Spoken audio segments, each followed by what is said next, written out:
இனிய தை திருநாள் வாழ்த்துக்கள். இன்னைக்கு இந்த வார்த்தையை ரொம்ப அதிகமாக கேட்போம். அது என்னன்னா, தை பிறந்தால் வழி பிறக்கும். இதை எல்லாருமே சொல்லிக்கிட்டே இருப்பாங்க இன்னைக்கு ஃபுல்லாக. இன்னைக்கு டே எப்படி போணுச்சுன்னா, காலைல ஏஞ்சதுமே பொங்கல் பண்டிகையினால் யோசிக்கவே வேண்டியதில்லை, பானைக்கோலம் போட்டாச்சு.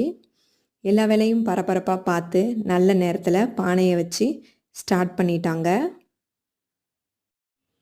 எதுக்காக காத்திருந்தோமோ அந்த தருணம், நம்ம பொங்கல் சாப்பிட்றத விட பொங்க பானை இந்த மாதிரி பொங்குறத பார்க்குறது தான் நமக்கு ரொம்ப எக்ஸைட்மெண்ட்டாக இருக்கும். நம்ம என்ன சொல்ல போகிறோம், பொங்கலோ பொங்கல் சொல்கிறதுக்காக தான் வெயிட் பண்ணுவோம்.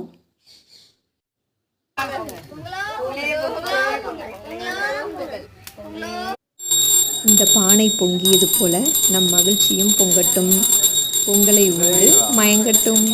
நன்றி. நெக்ஸ்ட் விழாவில் பார்க்கலாம்.